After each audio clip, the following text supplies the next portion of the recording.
Ronaldo, você tem ouvido alguma coisa a respeito de voltar presencial? Não. Obrigado, presidente. Ok. Obrigado, Marco Antônio. Nós retomando a pauta da tarde, sessão do dia 29,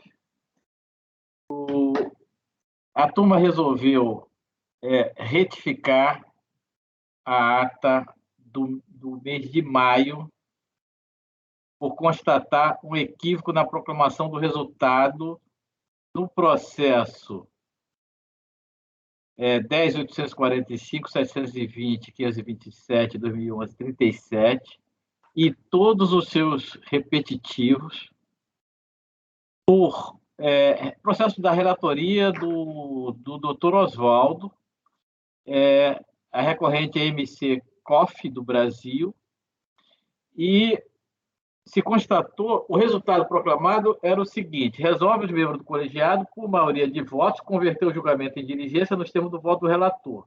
Declarou-se suspeito de participar do julgamento o conselheiro Gustavo Garcia Dias dos Santos, em razão de estar em situação de impedimento em alguns dos processos conexos julgados pela sistemática dos recursos repetitivos. O resultado correto passa a ser o seguinte: resolve os membros do colegiado, por unanimidade de votos, converter o julgamento em diligência nos termos do voto do relator, declarou-se suspeito de participar do julgamento o conselheiro Gustavo Garcia Dias dos Santos, em razão de estar em situação de impedimento em alguns dos processos conexos julgados pela sistemática dos recursos repetitivos. Então, esse resultado retificado vale, repetindo, para o processo 10.845, 720, 527, 2011, 37, e todos os seus repetitivos. Tá ok? Fica registrado. Depois eu passo para o suporte os números de todos os repetitivos. Então, vamos dar continuidade ao julgamento propriamente dito dos processos da pauta de julho. O processo que nós vamos julgar agora é o item da pauta 231. É isso? 221. 221. 221. Obrigado. Então, são iguais, Gustavo? Sim, são iguais, eles têm diferenças apenas na parte não conhecida, então, a princípio, a discussão vai ser bem aproveitada. Passo a palavra, então, ao conselheiro Gustavo para fazer o relatório do processo item da pauta 221. Obrigado, presidente. Vou fazer a leitura do relatório aqui na íntegra mesma. A empresa qualificada em epígrafe foi autuada em virtude da apuração de falta de recolhimento da COFINS no valor de período de janeiro a dezembro de 2002, exigindo-se-lhe contribuição no valor de tanto. O lançamento foi devido à apuração de diferenças entre os valores de contribuição informados em DCTF e aqueles calculados pela fiscalização. Inconformado, a autuada impugnou o lançamento, alegando, em síntese, que a COFINS deveria ser calculada de forma não cumulativa, porquanto, do contrário, caracterizaria o efeito cascata, o que iria de encontro à Constituição Federal, além de ferir o princípio da capacidade contributiva. Assinala que o artigo 2º, parágrafo 2º, inciso 3 da 9718, reconheceu esse direito ao permitir que se exclua da base de cálculo valores transferidos a outra pessoa jurídica, bem assim a Lei 9716 autorizar a exclusão do custo de aquisição para as empresas que comercializam veículos usados. Também alega que o alargamento da base de cálculo da COFINS, previsto no artigo 3º, parágrafo 1º da 9718, seria inconstitucional, conforme já entendeu o STF. Bem assim, o aumento da alíquota é previsto em seu artigo 8º, por ferir a isonomia, beneficiando o contribuinte que oferir lucro, que pode compensar 1/3 do valor da COFINS com a CSLL, em detrimento daquele que não ofere e não goza desse benefício. Argumenta que o valor do imposto sobre operações relativas à circulação, o ICMS, não compõe a base de cálculo da contribuição, porquanto também não faz parte do faturamento. Alega que, por se constituir empresa de distribuição de bebidas, recebe diversas bonificações que são repassadas aos clientes e não causam qualquer impacto econômico ou contábil na impugnante. Portanto, não se constitui em receita operacional, conforme entendimento do Conselho. Em relação aos juros moratórios, alega que a taxa Selic é imprestável para tal utilização, pois tem caráter remuneratório e não moratório, além de encontro ao artigo 161 do CTN. Quanto à multa, alega que fere os princípios da razoabilidade e proporcionalidade, proibição ao confisco, que deveria ser reduzida a 20% a teor do artigo 61, parágrafo 2 do 9430. O DRJ Ribeirão Preto decidiu por unanimidade de voto julgar improcedente a impugnação em acordo emendado da forma como ponho aqui no relatório. A contribuinte apresenta recurso voluntário, deduzindo os mesmos elementos de defesa da impugnação, acrescentando tão somente que não existe previsão legal para a incidência dos juros sobre a multa de ofício, o que contraria o disposto no artigo 971 do CTN, bem como o artigo 5º, inciso 2 da Constituição Federal. Este é o relatório, presidente. Ok. Vamos ao voto. Bem, passando ao voto, o recurso é tempestivo, preenche em parte as demais condições de admissibilidade, pelo que é parcialmente conhecido. Isso porque deixa de conhecer as alegações pertinentes à incidência dos juros moratórios sobre a multa de ofício, por não ter integrado as alegações da impugnação ao lançamento, restando preclusas. Da incidência não cumulativa. Em relação ao argumento de que a COFINS deveria, na oportunidade, ser calculada de forma não cumulativa, evitando seu efeito cascata em atenção ao princípio da capacidade contributiva, lembro que tal sistemática somente teve início em 1º de 2 de 2004, a teor do que dispõe o artigo 931 da 10833, devendo a sua apuração ser realizada até a referida data pelo regime cumulativo nos moldes estabelecidos pela legislação anterior. A esse respeito, de acordo com o artigo 2º da referida norma, a base de cálculo das contribuições será calculada com base no seu faturamento, somente sendo permitidas as exclusões dispostas em seu artigo 3º, parágrafo 2º, com a redação dada pela MP 2158, dentre as quais não se encontram as pretensões da empresa. O efeito, de acordo com o que consta no auto de infração, o lançamento foi efetuado com base nas diferenças entre os valores da contribuição informados em DCTF, só um minuto, faltou uma aí, e aqueles calculados pela fiscalização durante o procedimento levado a efeito contra a empresa. A autoridade lançadora fez constar no termo de verificação que a empresa teria excluído da base de cálculo as compras de mercadorias para revenda, bem como o respectivo ICMS retido nessas aquisições, além de despesas tributadas pelas contribuições e operações anteriores, antecipando para si a acumulação não cumulativa, em flagrante desacordo com a legislação então vigente.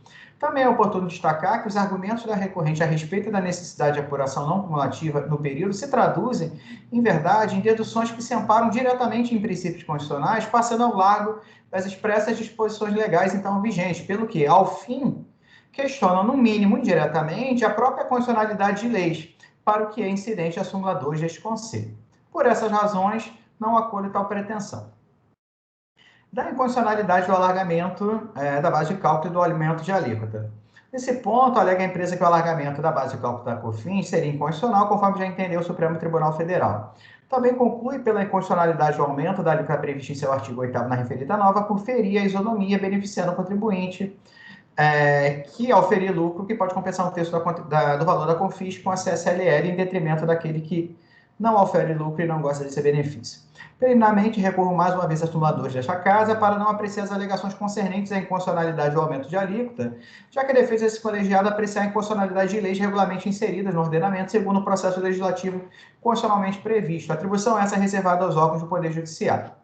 Até mesmo porque referido dispositivo teve a sua constitucionalidade apreciada pelo Supremo Tribunal Federal, nos autos de recurso extraordinário X, e que ficou assente a validade da referida majoração nos termos da divergência instaurada a partir do voto condutor do ministro Marco Aurélio.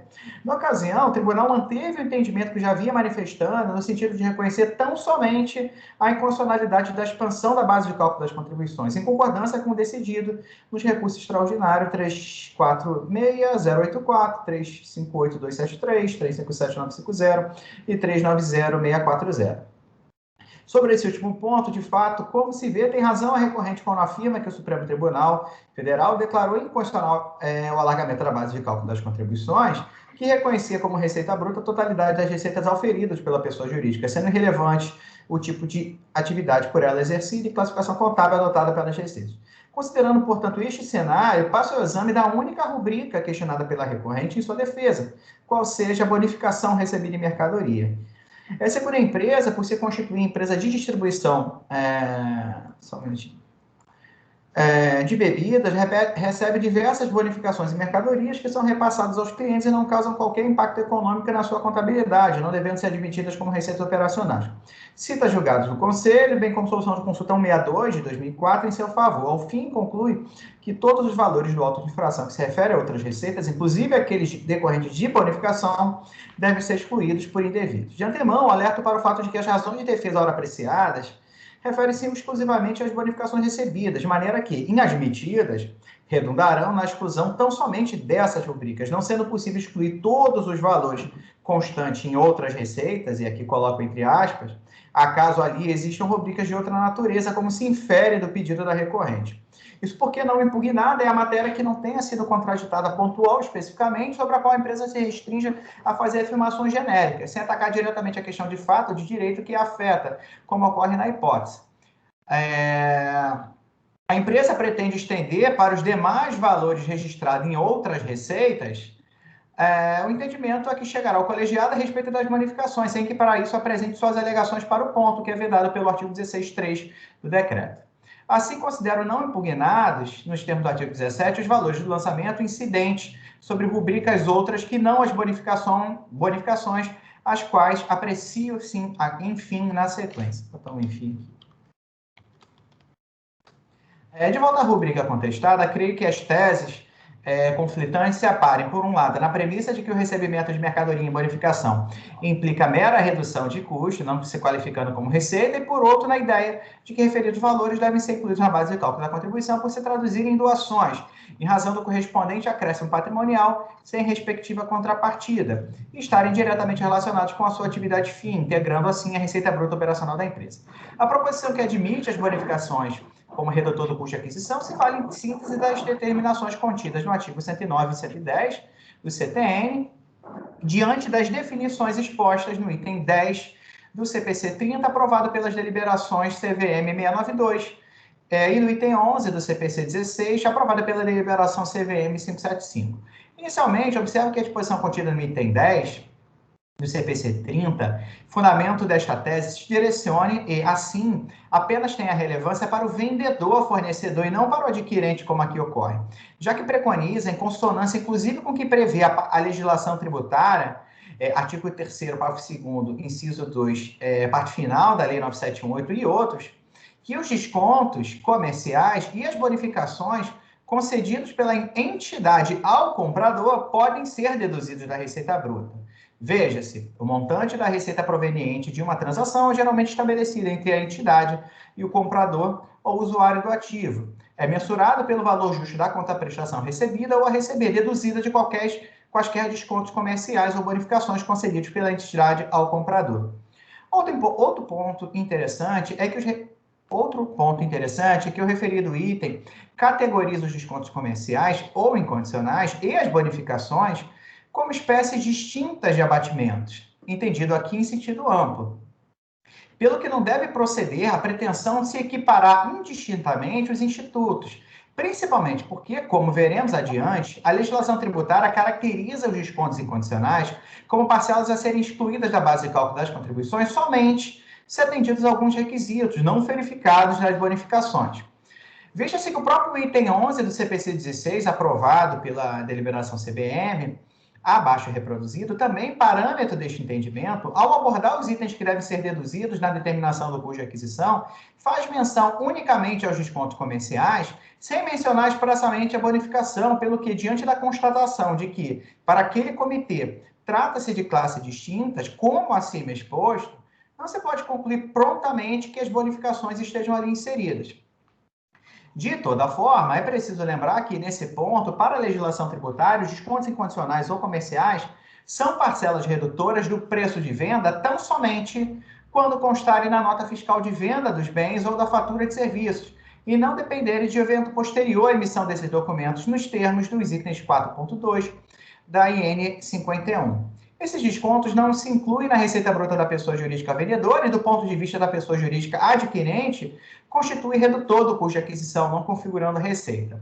Por seu turno, os descontos condicionais ou financeiros são aqueles que dependem de evento posterior à emissão da nota fiscal, usualmente do pagamento da compra dentro de certo prazo e configuram despesa financeira para o vendedor e receita financeira para o comprador.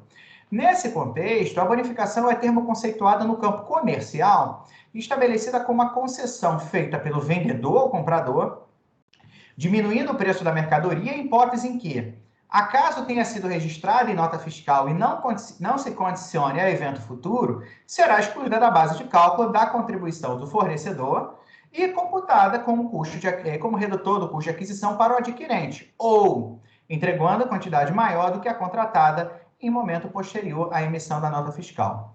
Assim, o termo bonificação tem natureza mais ampla e abrange não só os descontos comerciais ou incondicionais, desde que atendidos os supracitados requisitos, mas também a hipótese em que, por mera liberalidade do fornecedor, após a emissão da nota fiscal e sem nela serem registrados, os bens são entregues gratuitamente, sem qualquer vinculação com operações de venda, como forma de estímulo e fidelização entre as partes e alargamento das relações comerciais, em função de histórico com o cliente, sem qualquer vínculo a evento futuro. É o que se extrai do parecer SST 1386, de 82, editado pela Receita, que eu faço a leitura, né? Na verdade, eu pulo a leitura aqui porque é um parecer já conhecido, né? A definição de bonificações que existe no parecer.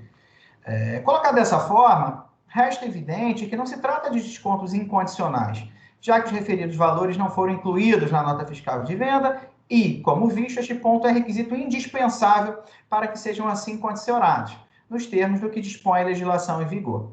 De forma semelhante, não se condicionam ao evento futuro, já que os bens são concedidos em bonificação sem que, para isso, o comprador se comprometa a praticar qualquer ato comissivo ou omissivo, pelo que, igualmente, não são descontos condicionais. Ora, se os descontos só podem ser incondicionais ou condicionais e as bonificações recebidas em mercadoria posteriormente à emissão da nota fiscal não são condicionadas a eventos futuros, categoricamente não se enquadram em nenhum dos dois grupos, como assim se atesta. Temos que os valores recebidos gratuitamente por mera liberalidade não devem, evidentemente, ser admitidos como descontos, e sim como doações, nos termos do artigo 538 do Código Civil. Nesse contexto, a repercussão tributária de uma doação foi já muito esclarecida pelo parecer normativo CST 113, tendo concluído aquela coordenação em seu item 3.1, que no Instituto o seu beneficiário ofere receita decorrente do simples enriquecimento do seu patrimônio, não aplicando para ele qualquer compromisso ou doação. Esse entendimento é basicamente calcado no método das partidas dobradas. Importa dizer que o tema foi abordado de forma semelhante pela ilustre conselheira Semiramis de Oliveira, designada para o voto vencedor do Acordo 9303 da Câmara Superior, cuja ementa eu transcrevo. Do mesmo sentido, eu vou fazer a leitura aqui da ementa, né? Os descontos obtidos pelo sujeito passivo junto a fornecedor que não conste na nota fiscal de venda dos bens ou da fatura de serviço integram a base de cálculo do PIS ou da COFINS. No mesmo sentido, voto condutor do eminente conselheiro Luiz Eduardo Oliveira Santos, redator da tese vencedora no acórdão tal, na mesma linha, né? Em conclusão, tampouco deve prosperar a alegação de que, entendida dessa forma, a bonificação em mercadoria se converterá em receita tanto do fornecedor quanto do adquirente, porquanto, se indiscutivelmente a receita desse último, pelo acréscimo em seu patrimônio, certamente não é do doador, seja porque a operação isoladamente não integra a sua receita bruta e, portanto, não tem repercussão tributária, seja porque, sob a sua ótica, se reconhecidamente vinculada às operações comerciais, deve, na verdade, ser considerada como despesa operacional. E, finalmente, assevero que, no caso sob exame, as bonificações em mercadoria decorreram do exercício de sua atividade típica, requisito este necessário em relação aos fatos geradores regidos pela Lei 9718, razão pela qual ficam caracterizados tais recursos como receita operacional da recorrente. Diante do acima exposto, não dou provimento ao recurso nessa parte, e faço uma interrupção para perguntar ao presidente se ele prefere fazer a votação por etapas ou se prefere que eu continue a leitura do voto. Deixa eu ver aqui se tem muita coisa ainda. Não, eu acho que você pode continuar, porque só tem mais 2 itenzinhos. Certo. Continuando aqui, né, em relação ao segundo ponto, que é a inclusão do ICMS na base de cálculo das contribuições, argumenta recorrente que o valor do ICMS não compõe a base de cálculo, porquanto apenas transite pelo seu caixa. Passando ao largo da extensa controvérsia instaurada à volta do tema, importa dizer que o plenário do Supremo Tribunal Federal, no julgamento do recurso extraordinário 54706, submetido ao rito de repercussão geral, definiu que o ICMS não compõe a base de cálculo para a incidência das contribuições. A decisão foi orientada da forma disposta no voto. Após a publicação do acordo, a PGFN opôs embargos declaratórios da decisão em foco, nos quais requereu a modulação temporal de seus efeitos e a delimitação de outras questões pendentes, dentre as quais a definição acerca de qual parcela de tributo estadual deve ser excluída da base de cálculo das contribuições.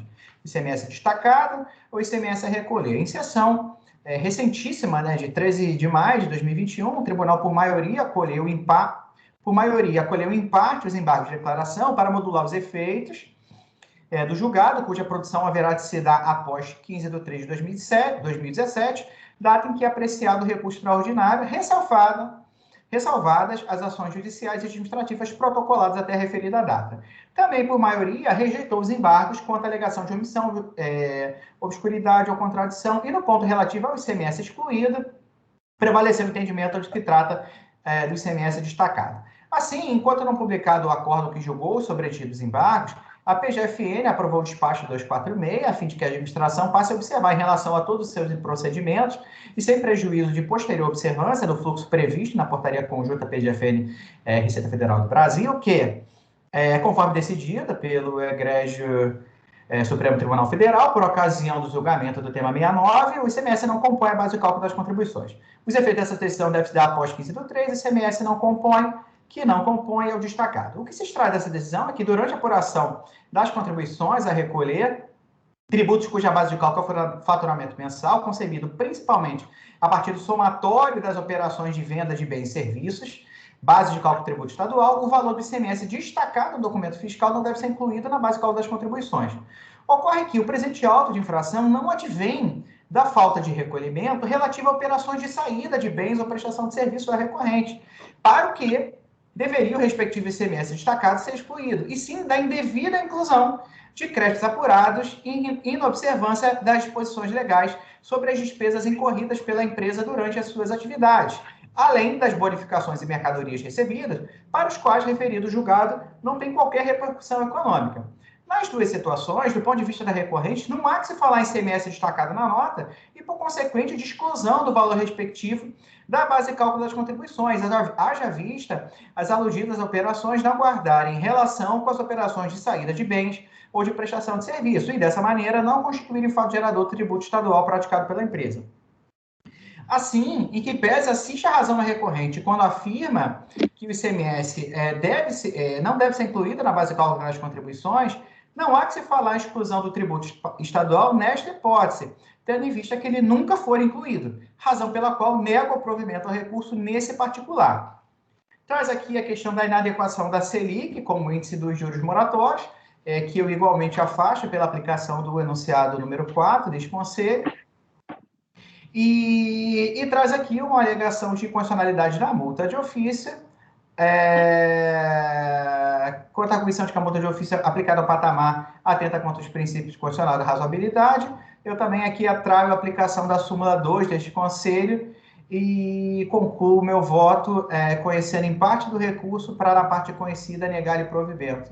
Esse é o voto, presidente. Muito bem, doutor Gustavo. Parabéns pelo voto. Vamos abrir a fase de discussão. Está inscrito o doutor Oswaldo. São duas coisas. Primeiro, como nós estamos tratando de base de cálculo das contribuições nos termos da Lei 9718 de 98, o Supremo definiu qual é a base de cálculo. Então, por mais que, que as interpretações contábeis sejam bastante relevantes para a interpretação de dados, o conceito jurídico de receita está definido. Evidentemente que essa turma até nisso é dividida, porque, por um lado, alguns de nós entendem que ficou definido no julgado do Supremo que receita é apenas e tão somente o que decorre de venda de mercadorias ou prestação de serviços, e, de outro lado, ficaram os conselheiros que defendem que o acórdão do Supremo separou entre receitas operacionais e receitas não operacionais. Então, há uma divisão até nesse ponto. Mas, embora exista uma divisão, há 2 ou 3 meses atrás, nós voltamos um processo idêntico, que tratava do mesmo tipo de bonificação em mercadoria, de lavra do conselheiro Leonardo, que eu não me recordo as razões todas, mas o que eu me recordo é que foi por voto do 19E, que ainda não tem um nome para chamar de seu, mas foi pelo voto do 19E, justamente porque ali eu lembro que eu entendi, pelo menos o que me convenceu, dentre os argumentos todos muito portentosos, mas o que me derrubou realmente para o lado de entender que não influencia a possibilidade de você ter dupla tributação sobre a mesma operação. E por isso eu abro, ou talvez não abra, rememore a divergência, já apontando que eu divirjo do conselheiro Gustavo, para dar provimento para o recurso no caso de bonificações em mercadorias. Só rememorando, aí no caso, o conselheiro Gustavo já estava, o conselheiro Ronaldo já estava e o conselheiro Luiz Felipe já estava, e os 3 votaram em favor da incidência das contribuições sobre as bonificações em mercadoria. E, do mesmo modo, tanto eu, quanto a conselheira Fernanda, quanto o conselheiro Leonardo já estávamos e votamos o conselheiro Leonardo como relator, nós votamos pela não incidência das contribuições sobre mercadorias. Então, não me ocorreu, embora os argumentos todos passados pelo conselheiro Gustavo sejam muito bem fundamentados, como ressaltou o conselheiro presidente, mas não me convenceu a mudar de posição. Então, eu vou abrir divergência para afastar essa parte da autuação sobre bonificações de bonificações em mercadorias. Senhor presidente, posso ter a palavra novamente? Pode sim, por favor. Eu lembro dessa votação foi no período agora em junho, se eu não me engano, já com exatamente essa composição. E eu já tinha, inclusive, feito esse voto aqui, quando nós apreciamos o processo do conselheiro Leonardo. Não me sentia ali na oportunidade de fazer as intervenções, porque eu não tinha até melhor delineada aqui a questão na minha cabeça, mas convido o conselheiro Oswaldo a refletir se realmente há uma dupla tributação, porque eu não enxergo essa dupla tributação aqui, tendo em vista que essas mercadorias, nesse caso específico aqui dos autos, não lembro se no caso do Leonardo existia alguma diferença, mas penso que não, e também acredito até que era uma empresa, não, lá era uma comercial varejista, lembrei até qual era a empresa. Nessa situação aqui do processo, configurada a doação, como eu proponho, esse valor ele não integra a base de cálculo das contribuições da empresa doadora, em nenhum momento. Esse valor aqui, que ele está, essa mercadoria que ele está entregando a maior, na verdade, ela forma ali, ela pode ser configurada até como própria despesa operacional, né? E, na verdade, diminui o resultado da empresa. Então, eu não consigo ainda enxergar nessa situação essa dupla tributação. Eu já li, né, alguns argumentos, né, já li algumas deduções assim, de vários pontos que chegam a essa conclusão, mas confesso que isso não fica claro para mim. E realmente gostaria que, se fosse possível, deixasse bem assim clara essa situação, porque se realmente fica configurada a receita de duas pessoas ao mesmo tempo, embora isso por si só não seja um impeditivo, né, porque a gente está ainda no regime cumulativo, mas isso de fato é um fator a ser considerado. A gente tem que considerar, mas eu não consigo enxergar essa situação aqui. Aqui, para mim, a única pessoa que ofere receita é quem? É justamente o adquirente. Então, Eu trago esse convite, assim, para a gente debater mesmo, porque eu lembro que esse processo ficou na minha cabeça da sessão passada do conselheiro Leonardo. Se eu não me engano, foi até um processo em que teve aquela questão das intimações, né? Não tinha uma multa qualificada, ou esse é outro processo? Enfim, eu fiquei com essa matéria na cabeça e estava até ansioso para debater isso aqui na turma. Então, se o debate puder se estender um pouco mais, apesar de ser sexta-feira, seria excelente. Quinta, né, na verdade. Quinta, isso. Mas para o CARF, quinta parece sexta, né? Mas é como, embora o conselheiro Gustavo tenha dito muito bem, e prometo refletir um pouco mais sobre o tema, é como eu disse na minha manifestação. Um dos argumentos que me convenceu foi esse. E, de novo, eu acho que o principal nesse ponto, e aí embora o voto esteja muito bem fundamentado, não me convenceu, é a partir da análise do que o Supremo definiu como base de cálculo das contribuições, né? E aí teria que me dizer, por exemplo, e eu já votei isso em um outro caso, eu votei isso num caso de uma representante da Volkswagen, não vou lembrar o nome agora, mas em que ela recebia uma bonificação em pecúnia, nesse caso, e essa bonificação era atrelada ao bom uso da marca da Volkswagen. Lá eu entendi que essa receita era decorrente, e até o conselheiro Gustavo conclui isso, né, no último, embora de outro modo, mas essa receita dessa representante da Volkswagen era decorrente da prestação de serviço da concessionária da Volkswagen. Então, eu entendi, a turma inteira entendeu, por unanimidade de votos, que essa receita, sim, deveria ser tributada pelas contribuições, ainda que sobre a égide da Lei 978 de 98.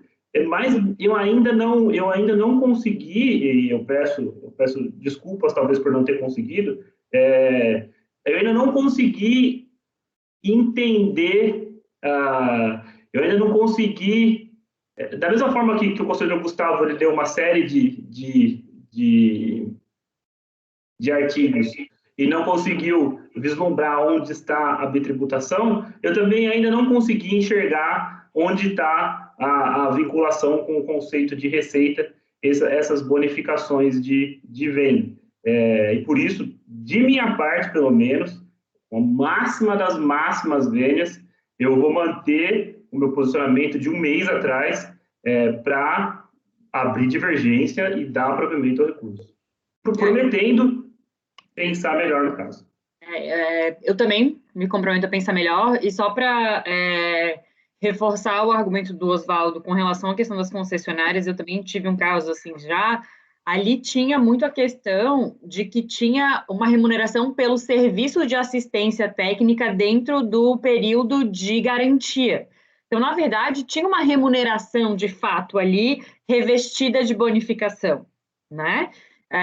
O que não é o caso aqui, né? E por isso que lá a gente entendeu que tinha um conceito de receita a ser tributado, né? Então, são casos realmente diferentes, e naqueles a gente é unânime a posição da turma até então em não dar provimento, mas aqui eu também acho que é diferente, por enquanto, pelo menos.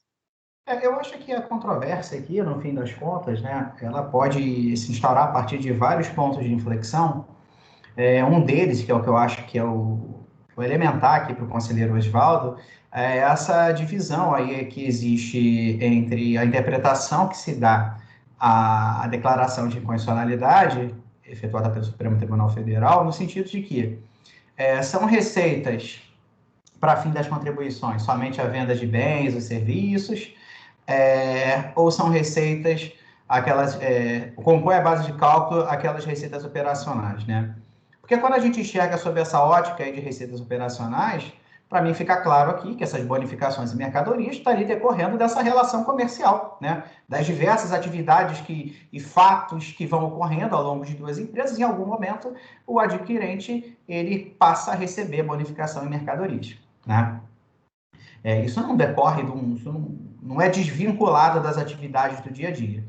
Então, para mim, aqui fica clara essa caracterização de uma receita operacional dela.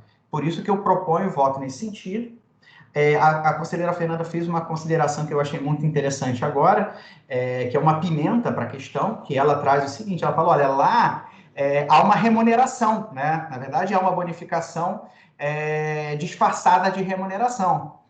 Mas aqui, para mim, não muda muito. Aqui há uma doação, né? Uma doação disfarçada de bonificação, doação essa decorrente das atividades operacionais da empresa. Por isso que eu proponho dessa forma. Mas fico 100% tranquilo de ser vencido, né, aqui na matéria, porque tenho certeza que os senhores vão se comprometer a avançar na questão. E é isso. É o que eu tinha a dizer, presidente.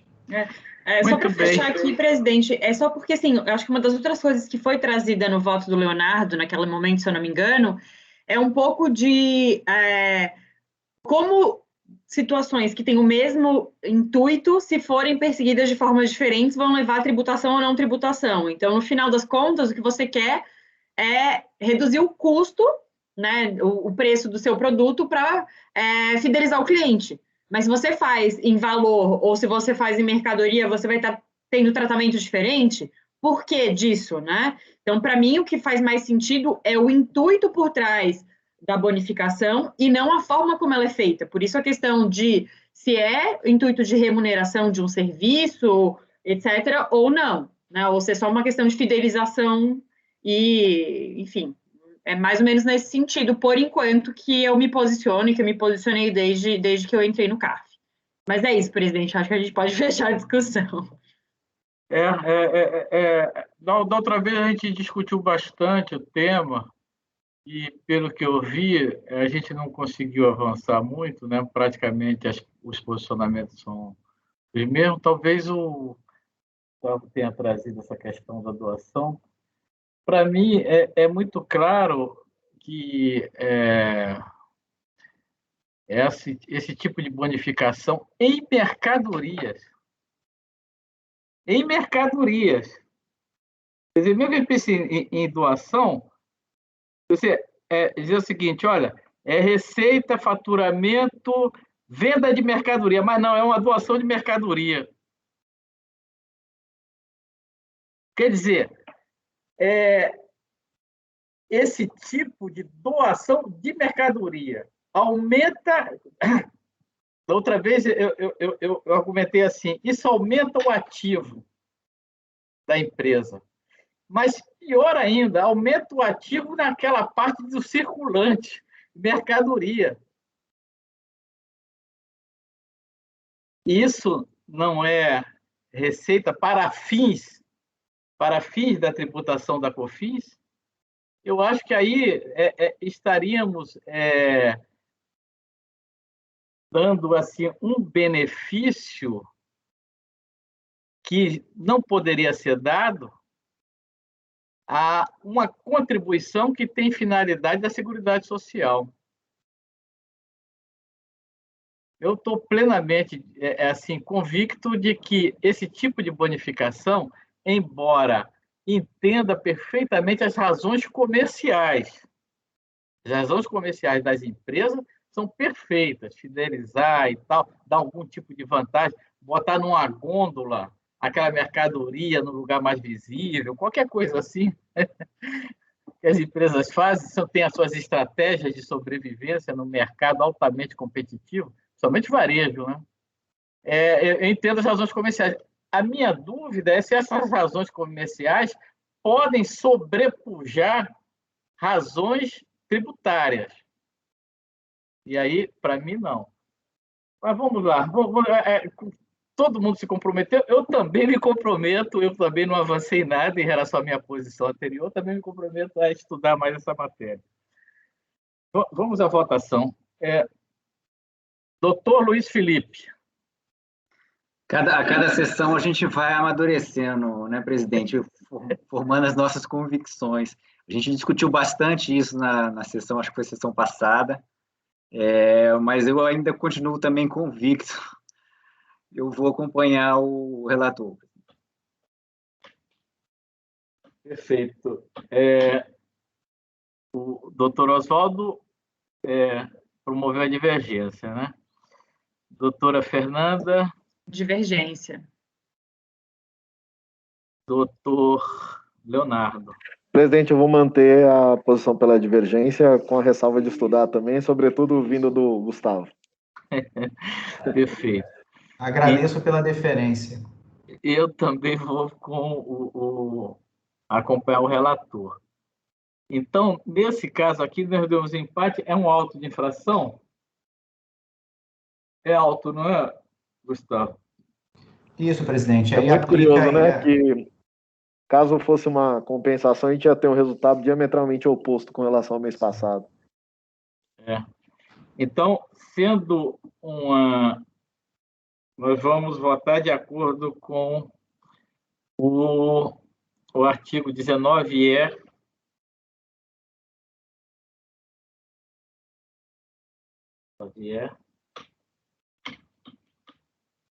da lei. A lei agora escapou. Alguém lembra do número da lei? Não, né? O Leonardo estava coberto. 10522, né? Oi? Não era 10522? 10522? Tá. Isso. Alguém, se quiser, verifica aí para mim. 10522 de 2002. Perfeito. Então, acordo dos membros do colegiado, por força da aplicação do artigo 19A da Lei 10.522, de 2002, aqui tem vários itens, né? O item que está sendo aplicado 19E é apenas as bonificações, né? Tem os outros itens, né, Gustavo, que aí, nesse caso, não tem. Presidente, pelo que a forma como ocorreu aqui a votação, parece que para os demais itens... Ficam prejudicados, né? Não ficam prejudicados, não. Porque parece que o auto de infração aqui, ele foi efetuado com base em diferenças, né? E existentes entre a apuração feita pelo auditor fiscal e o que constava na DCTF. E dentro dessa diferença, aparentemente, existia bonificação e outras receitas que o contribuinte pretendia fazer contra as quais o contribuinte pretendia fazer sua defesa de forma genérica, e nessa parte eu não aprecio, não tomo conhecimento. Então, com a votação aqui, eu acho que fica revertida somente para as bonificações, e aí na hora de fazer a liquidação do acórdão, a unidade vai identificar aí essa conta contábil e vai excluir do lançamento. Obrigado, doutor. Então, vamos lá. Acordo do colegiado, por força do artigo 19E da lei, primeiro, acordo do colegiado, por unanimidade, conhecer em parte do recurso voluntário. E, nesta parte, por força do artigo 19E da lei 10.522/02, dá provimento ao recurso voluntário quanto às bonificações. E, por unanimidade... Por unanimidade. Acha necessário mencionar, assim, manter as demais questões, aí eu posso elaborar melhor o texto, porque aqui temos uma parte do lançamento decorrente de créditos apurados antes da instituição do regime não cumulativo. Não, tá bom. Não, acho que não vai precisar, não. O resto fica contrário, senso. Né? Isso fica contrário, senso. Por unanimidade, conhecer em parte do recurso voluntário e, nesta parte, dar provimento ao recurso voluntário tão somente quanto às bonificações. Perfeito. Muito bem. Isso vale para todos os três, ou, doutor Gustavo? Não, esse resultado vale para todos os três, só por uma questão aqui de formalidade, eu convido-os a abrir o item 222, só para mencionar que o processo é idêntico, só que a parte não conhecida é outra, porque a matéria que ele suscita somente no CARF é outra, não sei por quê. Então vamos lá, vamos examinar. Enfim, eu vou me reservar ao direito, se os senhores permitirem, apenas de identificar esse trecho. Isso. E no mais, aqui no item 222, todas as questões suscitadas são as mesmas, né? A mesma parte, enfim. Só que, vou passar aqui ao penúltimo parágrafo do relatório. Ele traz aqui uma questão, ele deduz os mesmos elementos de defesa da impugnação, acrescentando tão somente que o auditor fiscal desconsiderou para o período de 2 de 2004 a 8 de 2004 a disposição constante no artigo 12 da Lei 10.833, que garante o direito ao crédito presumido apurado com base no estoque de abertura. Deixa eu fazer uma marcação aqui, porque tem um parágrafo que veio parar aqui por equívoco. E aí eu não aprecio essa questão, porque essa questão só surgiu aqui no CARF, e além do que, não se refere ao período sob exame. Então, também, ainda que eu apreciasse, não haveria qualquer relevância aqui para o processo. No mais, o processo contém o mesmo resultado. E matérias. Esse é para o seguinte, o 222. Isso. O 223 repete estritamente o resultado do 221. Incluindo a matéria que foi objeto de não conhecimento por preclusão. Tá. Mas em termos de proclamação de resultado, então, vou proclamar exatamente da mesma forma. Ele fica proclamado da mesma forma, mas eu fiz questão de identificar aqui a matéria só para registro. Perfeito. Muito bom. Então, acordo os membros do colegiado, unanimidade de voto, conhecer em parte o recurso voluntário e, nesta parte, por força do artigo 19-E da Lei 10.522, dá provimento ao recurso voluntário no que se refere às bonificações. Muito bem, senhores. Estamos de parabéns até agora, faltando apenas na pauta os itens 232 em sequência, não é isso? O presidente não está na sua pasta ainda. Caramba! Então vou colocar agora. Principalmente vindo da Fernanda, né? Depois de uma bronca dessa. Foi com carinho, poxa. Mas eu tenho certeza que foi o Leonardo que pediu para dar essa bronca. Foi eu que soprei. Vamos lá, vou botar esses três. Então, mas na verdade acho que eu vou ler só um. Eu tive verificando, eles são iguais. Beleza. A gente dá uma. Fiquei até constrangida agora. Que é isso? Eu fui dar só uma mensagem, vocês todos aí me. E a Fernanda se revelando mesmo a guardiã da pauta, né? Obrigado, Fernanda. E da pasta T. E da pasta T. Obrigado, gente. Está lá na pasta. Vamos abrir o que termina com 87, que é o primeiro aí, item da pauta 232, né? Vamos dar uma lida nele. Eu vou já adiantando para os senhores que o nosso trabalho ficou bastante simplificado em razão do voto que o doutor Gustavo apresentou ontem, de outra empresa, mas a situação é muito, muito, muito parecida, que é a situação de café, naquela cadeia de café, e que a empresa pretende o crédito integral e, na verdade, a fiscalização só concede o presumido. E, além disso, nós vamos ter uma questão de como esse crédito poderia ser utilizado. É uma questão, não é uma questão trivial. Se ele pode ser utilizado apenas para dedução ou pode também servir para compensação e ressarcimento. E a outra questão final é a questão do... Tem uma taxa de seguro aqui no meio, mas isso vai ser mais simples. tem a questão da taxa Selic, para corrigir aqueles créditos, e no caso aqui são os créditos presumidos. Então, essas três questões, tá?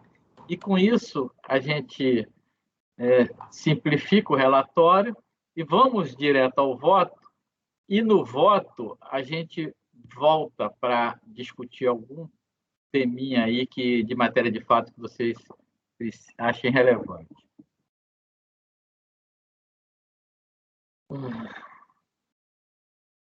Então, no voto, a recorrente, inicialmente, invoca o artigo 59, inciso 2 do Decreto 70.235/72, para pedir a declaração de nulidade por cesseamento de defesa.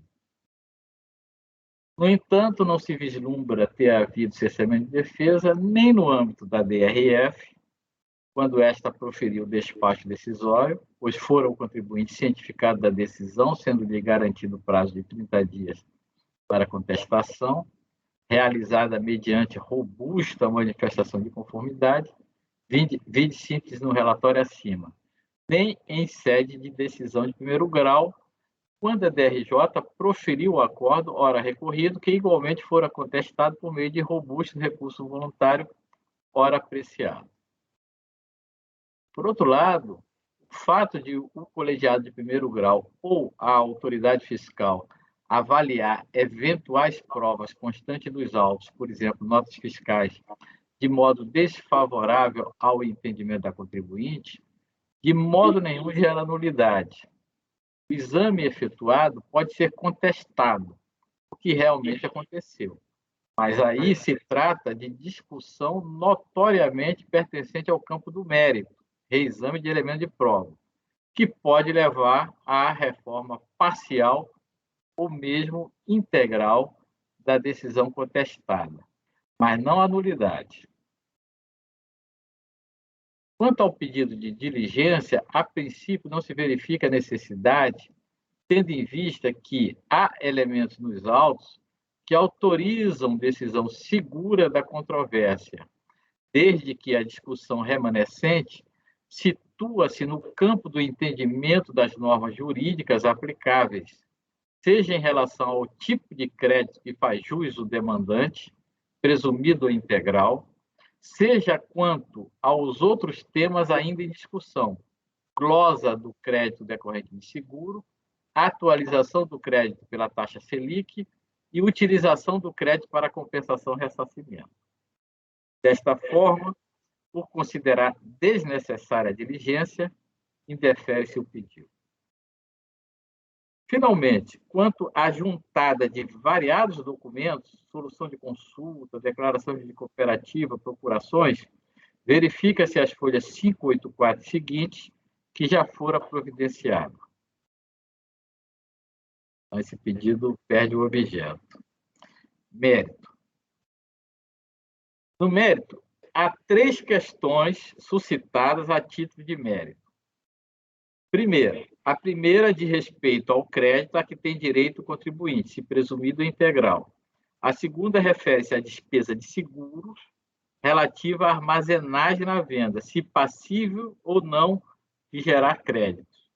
E a terceira diz respeito à aplicação da taxa Selic para a atualização de créditos. Ainda a questão da utilização do crédito para compensação e ressarcimento, que será apreciada conjuntamente com a primeira questão.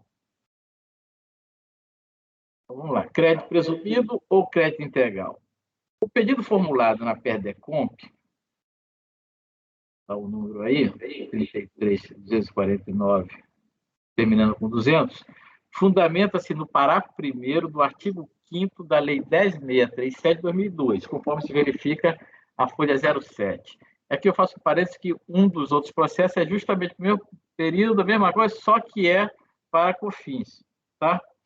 Igualzinho. E o outro é de um outro período subsequente. Abaixo reproduz-se o dispositivo na íntegra para amparar a discussão que se segue.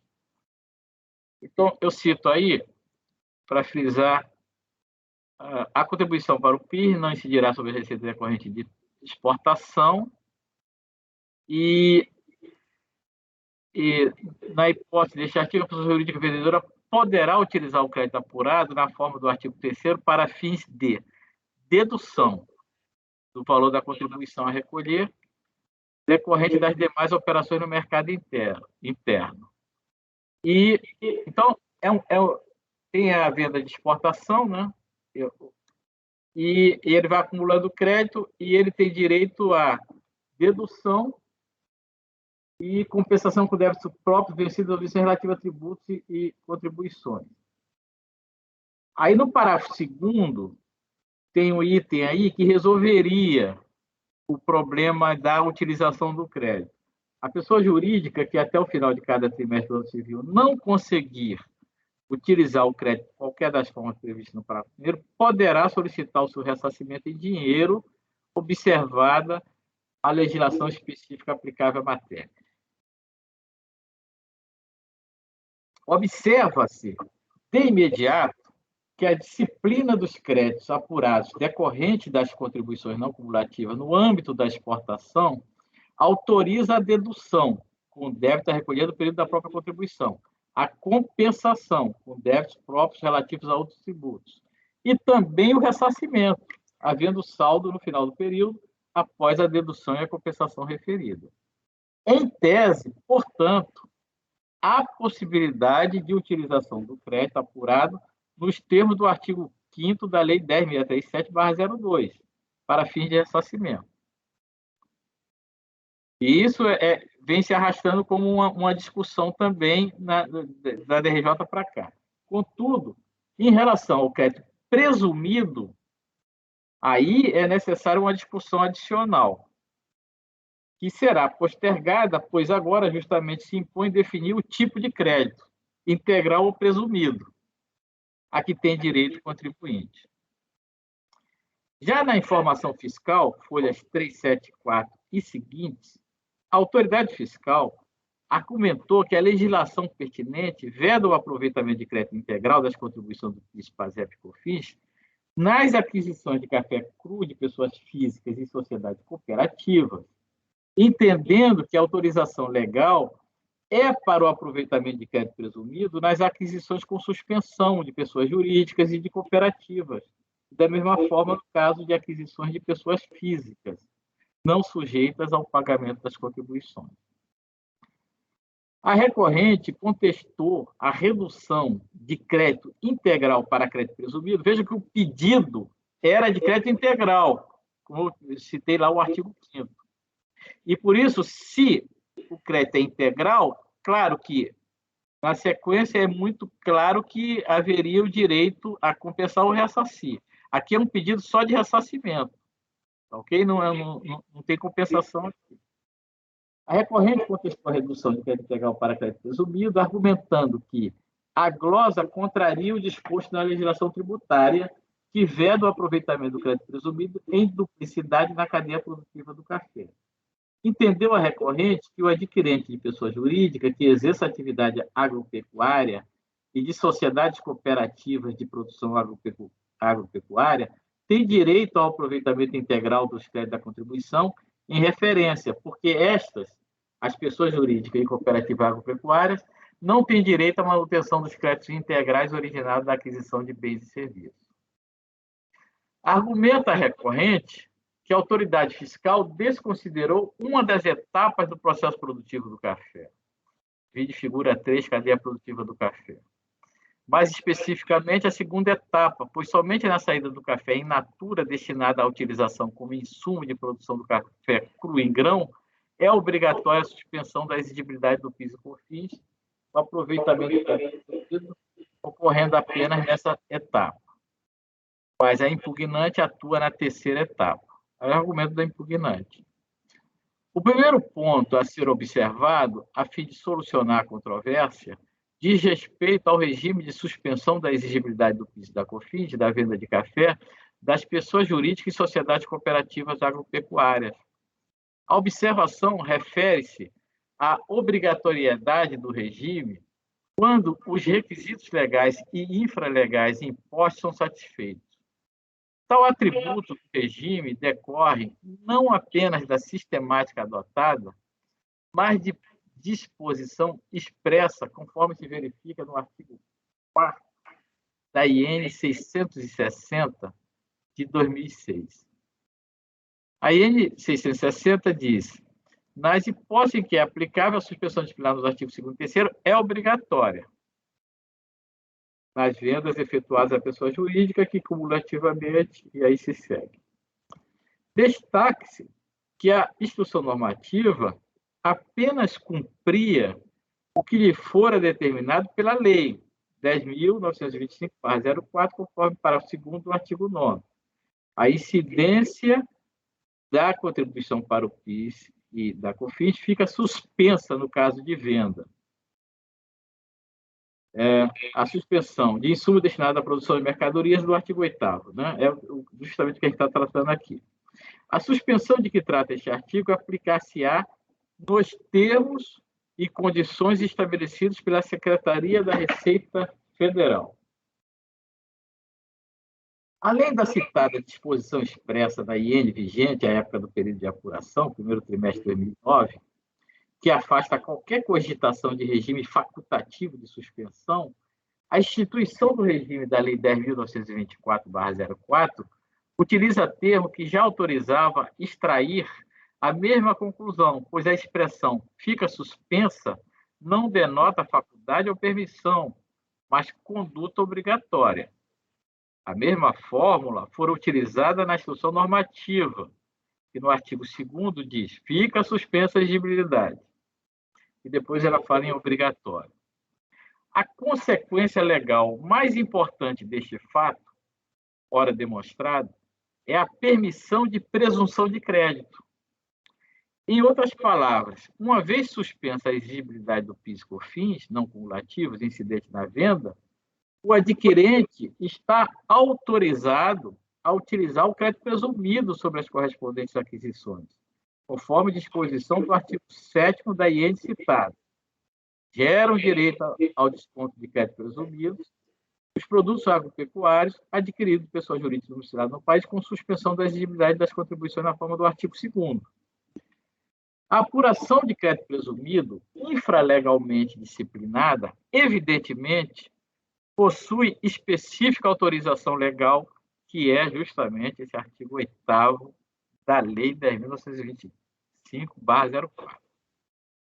Trata-se aí de um benefício fiscal instituído legalmente.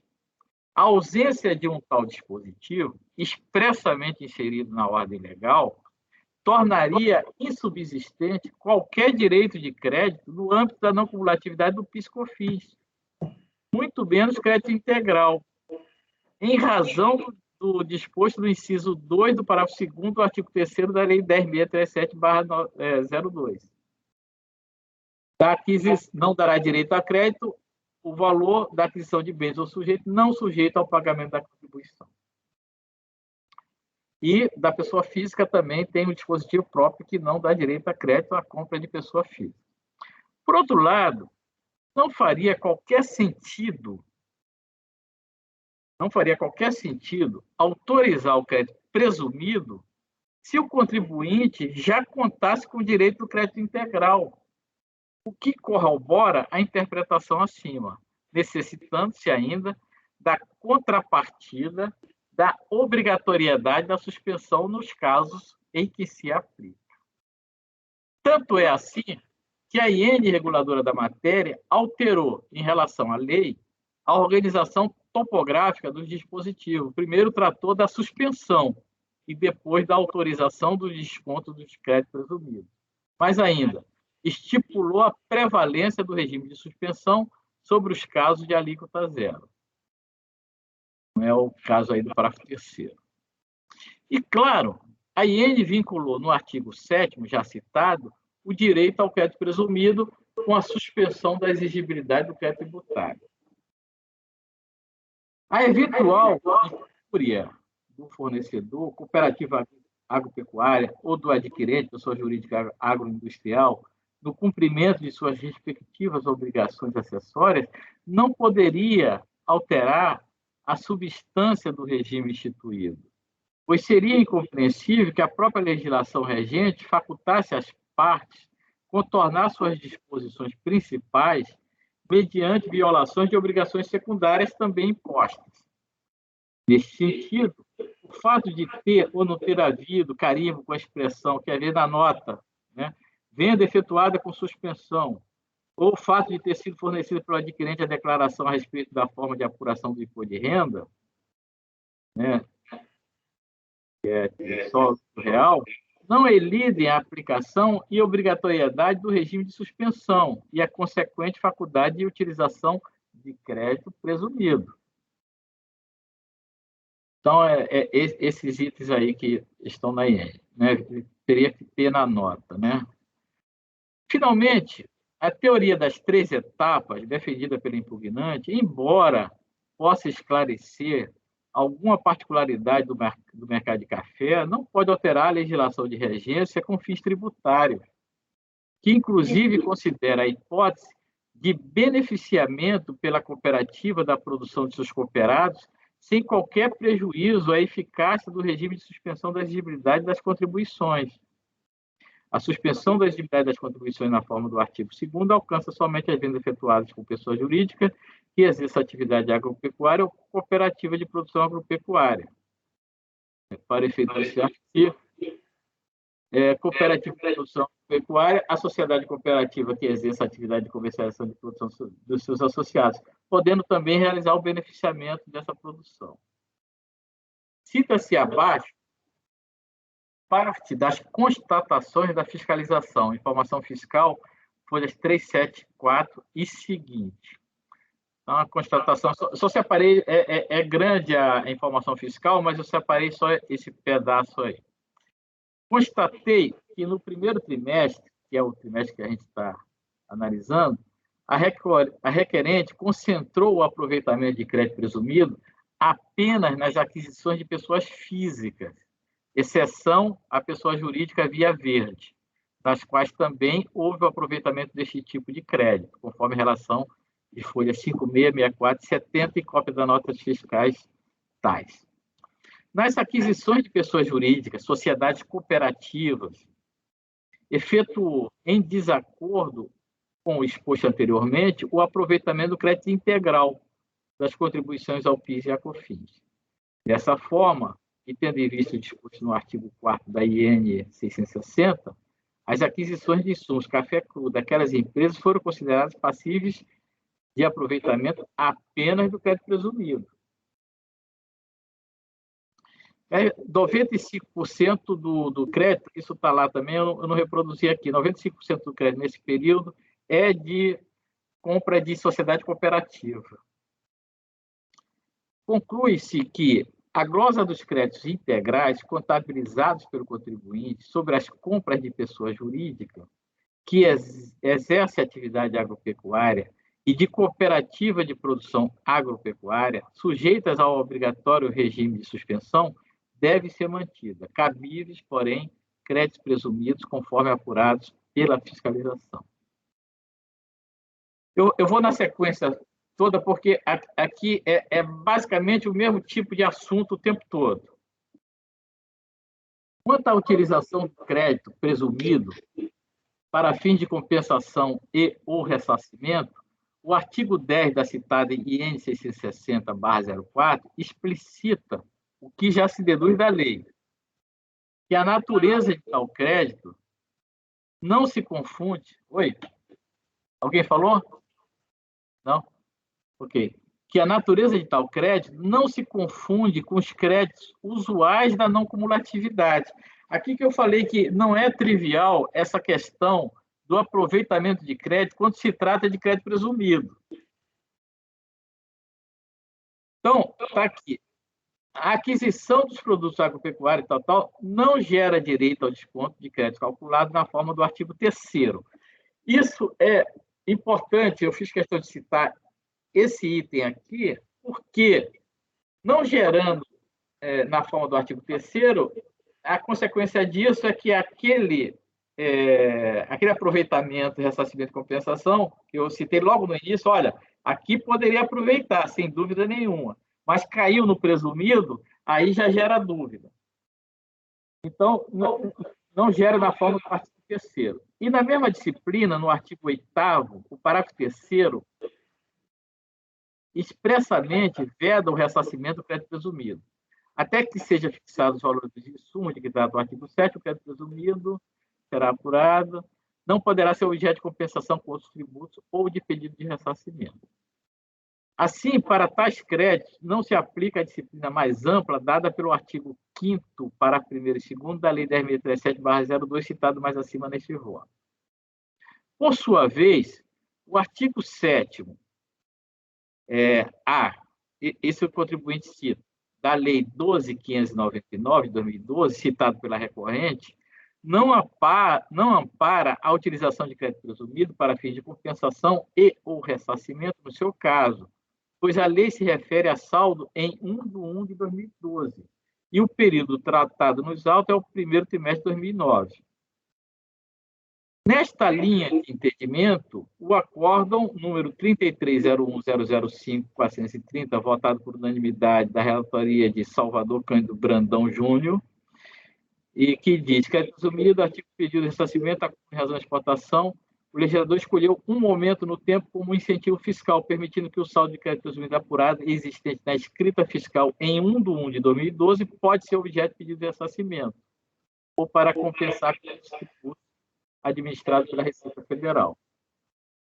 Ainda na mesma linha, tem um acórdão da Câmara Superior, 93.03.007.506, votado por maioria na Câmara Superior, relatoria de Luiz Eduardo de Oliveira Santos.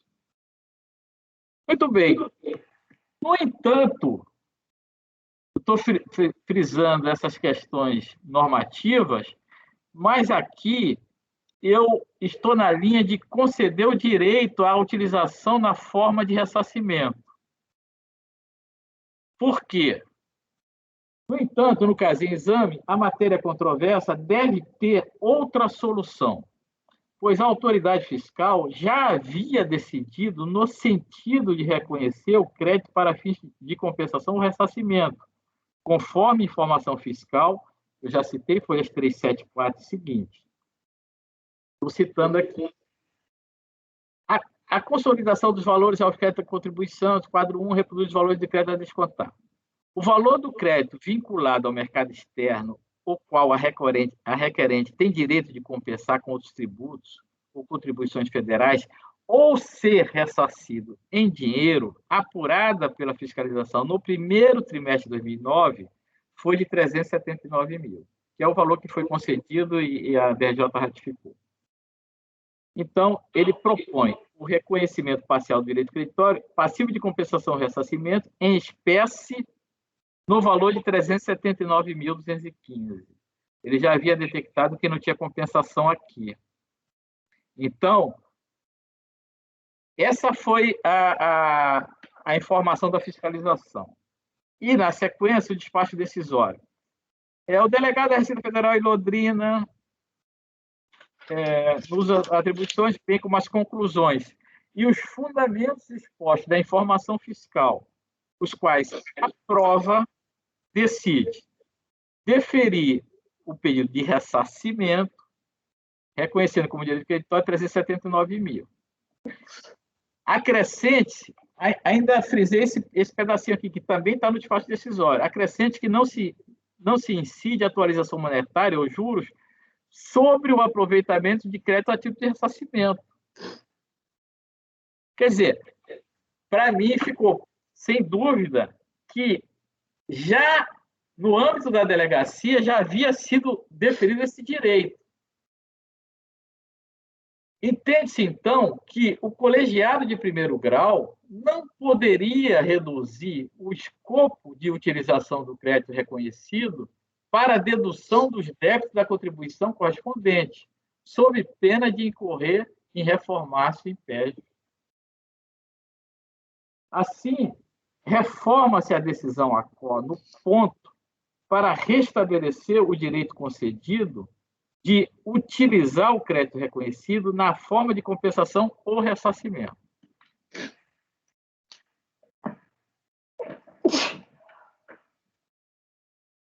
Vamos para essa questãozinha Eu vou voltar daqui a pouco na taxa de seguro. Eu vou para essa questão da taxa Selic, que está bem na linha de todo o processo. Depois eu ver essa questão da taxa de seguro. Taxa Selic.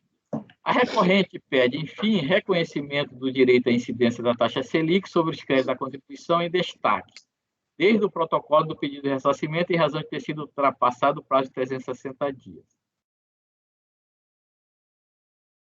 O RESP 1.767.945 Paraná, julgado em 12 de 2 de 2020 pelo STJ, sob o rito dos recursos repetitivos, com acordo publicado em 6 de maio de 2020 e transitado em julgado em 28 de maio de 2020, produziu interpretação vinculante para esta instância de julgamento administrativo por força do artigo 62, parágrafo 2º da portaria MF 343/15 RICAF, definindo a mora superior a 360 dias como resistência ilegítima da administração.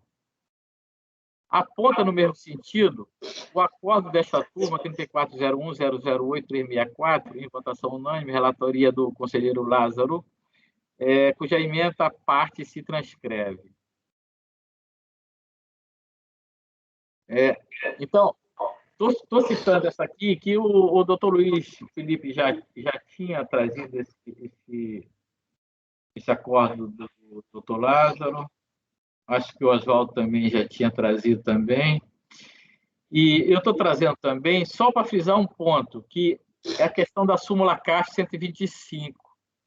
Porque a súmula CAF 125, ela veda essa incidência de correção monetária, né, taxa Selic, no ressarcimento de PIS e COFINS. Então, o que precisaria é ser reinterpretado a súmula perante a lei que deu base ao acordo repetitivo. Então, deve ser interpretado no sentido de que no ressarcimento de COFINS da contribuição não cumulativa não incide correção apenas enquanto não for configurada uma resistência ilegítima. No caso, o exame, crédito reconhecido remanescente deve ser atualizado a partir de 6 de maio de 2010. Aqui eu verifiquei já que do pedido de ressarcimento até o despacho decisório já tinha ultrapassado por pouco tempo, mas assim uns 20, 30 dias, mas já havia ultrapassado os 360. Então, já considerei que deveria ser a partir do 361º dia após o protocolo do pedido. Então, já fiz as contas aqui, é do dia 6 de maio de 2010 até a data da compensação ressarcimento, pois o PER fora transmitido em 11 de maio de 2009. A técnica aqui é trazer um ano para trás e depois descontar 5 dias. 11 de maio de 2010, né? Desconta 5 dias. Muito bem. Vamos voltar aqui para taxa de seguro de bem armazenado. A contribuinte pleiteia a reversão da glosa de crédito relativa aos gastos com taxa de seguro sob a alegação... Deixei para o final isso aqui porque é o único que sai aqui do roteiro, né? As taxas de seguros incluem-se necessariamente nos gastos com armazenagem pela regra de que o acessório segue o principal. Tanto é assim que seria inconcebível a hipótese de cobrança somente da taxa de armazenagem pela prestadora de serviços, sem dar garantia ou até mesmo segurança no caso de sua produção ser deteriorada no armazém. Em contrapartida, não haveria motivo para o pagamento das taxas de seguro isoladamente, sem as despesas com armazenagem. Entende-se que o crédito pleiteado não encontra guarida na disciplina legal pertinente, artigo 3º da Lei 10.637, 1083/03, que especificou apenas as despesas de armazenagem e frete na operação de venda, quando o ônus for suportado pelo vendedor como suscetível de gerar crédito.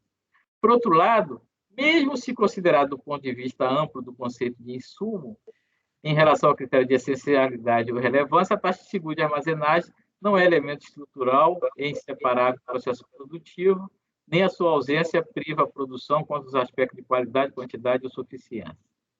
Ademais, a taxa de seguro não decorre de imposição legal, nem integra o processo produtivo em exame. Aqui eu estou consciente de que o conselheiro Gustavo, por exemplo, interpreta de uma maneira mais ampla. O problema aqui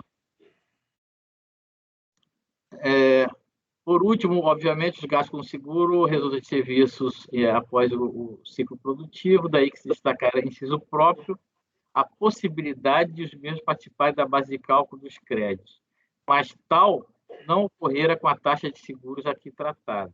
Não caberia ao intérprete, sob o pretexto de o acessório segue o principal, expandir as hipóteses legalmente definidas no inciso 9 do artigo 3º.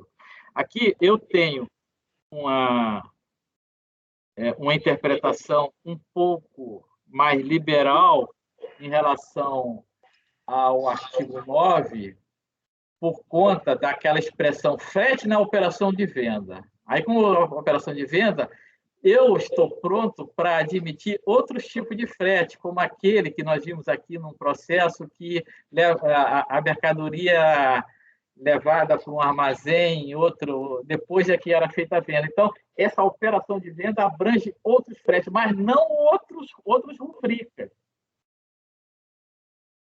Outras rubricas, aí a minha interpretação até esse ponto não vai. Então, por conta disso, eu estou negando provimento a esse item do recurso, né? Estou mantendo a glosa da taxa de seguro do bem armazenado. Esse é o voto, senhores.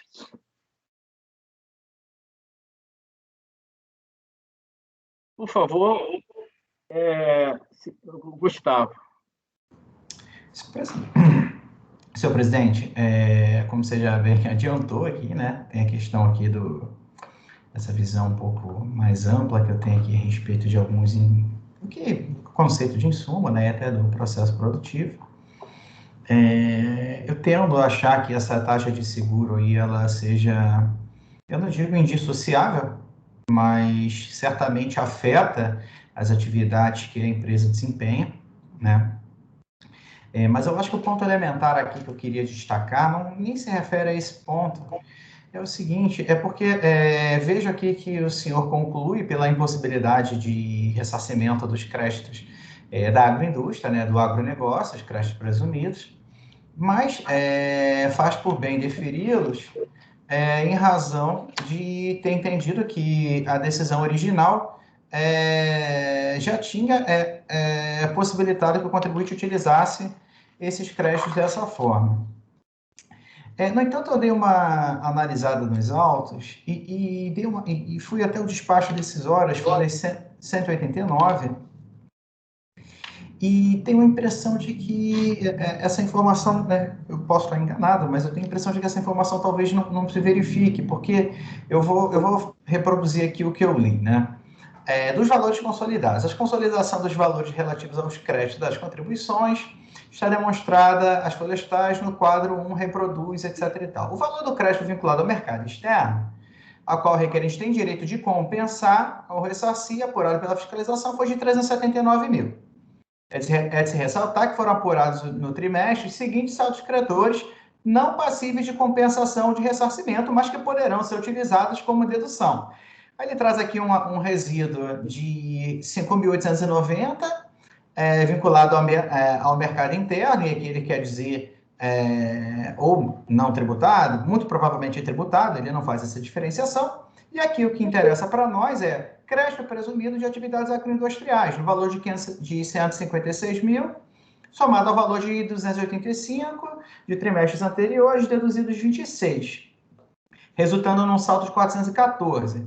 Diante do exposto, propõe um reconhecimento de 379. Isso aqui é a proposição. O despacho decisório, por sua vez, que está agora na página 192, ele efetivamente defere tão somente a parcela de 379. Então, penso eu que seja o caso de manter esse indeferimento aí, que é uma questão até controversa, né, na turma, em todos os colegiados do CARF, porque penso que não tenha se configurado aí essa situação de reformar impédios. Então, basicamente era isso que eu tinha a dizer. e aguardo suas considerações. Ok. Conselheiro, obrigado pela chamar a atenção desse ponto. Eu realmente vinha o tempo todo nessa linha. Depois eu considerei que, tanto na informação fiscal quanto no despacho decisório, já tinha sido deferido esse direito de utilização na forma de compensação e ressarcimento. Mas eu vou olhar.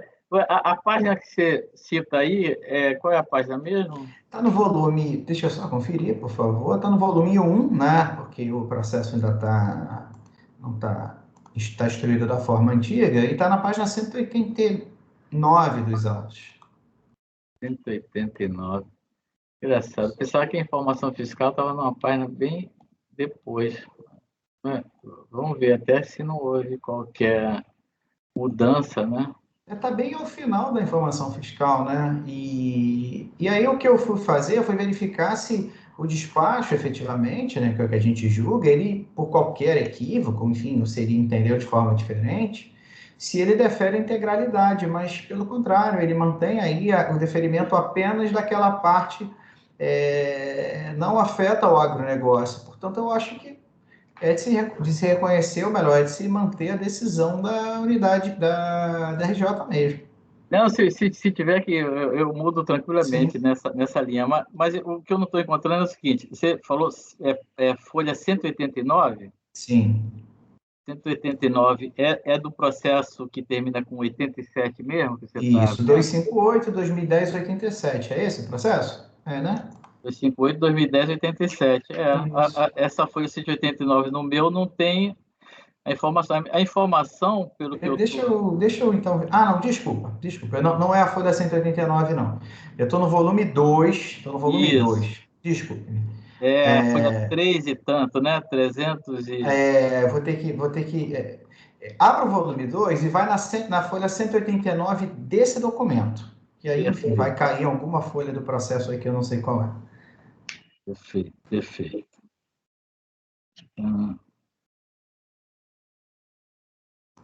Certo, já estou aqui agora. Aí, o itemzinho que você leu, você está lendo aquele pedaço um pouco antes da proposição, reconhecimento parcial do direito creditório? Isso. Se nós subirmos um pouco, né?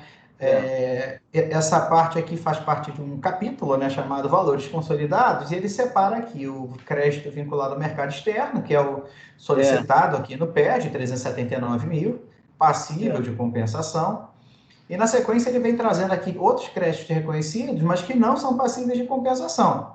É o crédito vinculado ao mercado interno, de, enfim, 5.890, que fica com saldo de 845 mil, considerando crédito de períodos anteriores.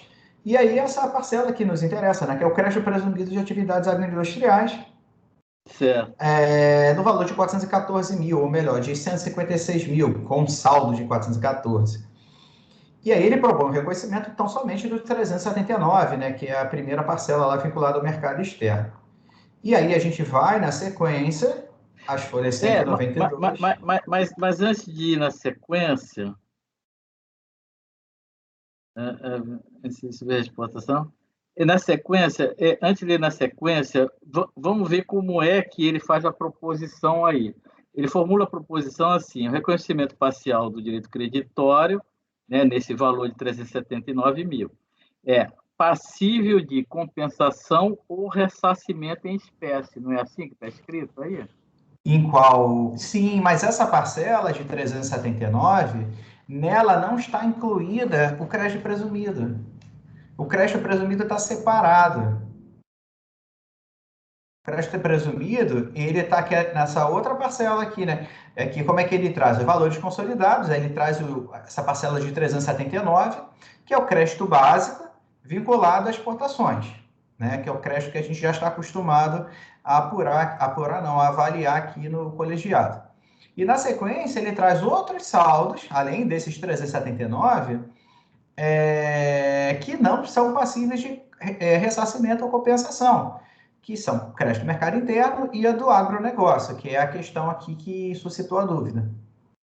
E na proposta de reconhecimento, e aí em que ele deixa claro que é passível de ressarcimento ou compensação, ele apõe aqui tão somente o valor de 379 mil, que é aquele primeiro valor que, como vimos, não se inclui o crédito presumido. Isso aqui, na verdade, é só uma proposição, mas da minha leitura aqui eu não vejo a inclusão do crédito presumido, e o despacho decisório em si, que está na folha 192, ele acolhe integralmente essa proposição e defere parcialmente para ressarcimento tão somente a parcela de 379. Então, penso eu que não fique configurada essa situação de reformar simpédias. Eu acho que é a situação corriqueira aqui do colegiado mesmo.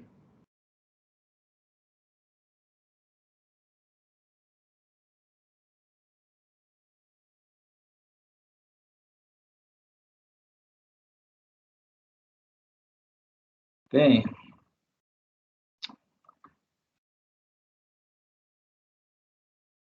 então, o seu entendimento é que o que foi deferido de 379 mil não é o crédito presumido? Perfeitamente. Eu não, pelo menos por aqueles trechos ali, não ficou configurado para mim a inclusão do crédito presumido ali.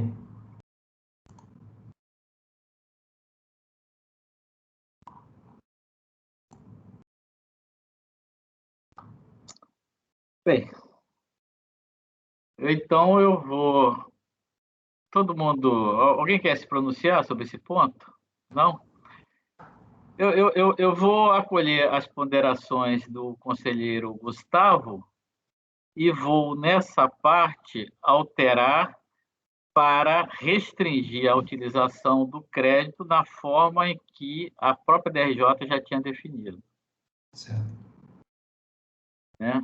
Então, tem mais alguma consideração, gente? Não? Então, vou proclamar o resultado. Acordo membro do colegiado, por unanimidade. Deixa eu ver aqui como é que eu terminei. Isso aqui foi para parcial provimento, né? Pelo que parece, ficaria parcial provimento para conceder tão somente o direito à atualização monetária a partir de 6 de maio de 2010. Parcial provimento para conceder a atualização do crédito a partir de 6 de maio de 2010 até a data de... Não, aí no caso... Até a data... Não está dando nada, não tem que atualizar, mas... Mas alguma coisa já foi deferida, né? E foi o que a gente discutiu.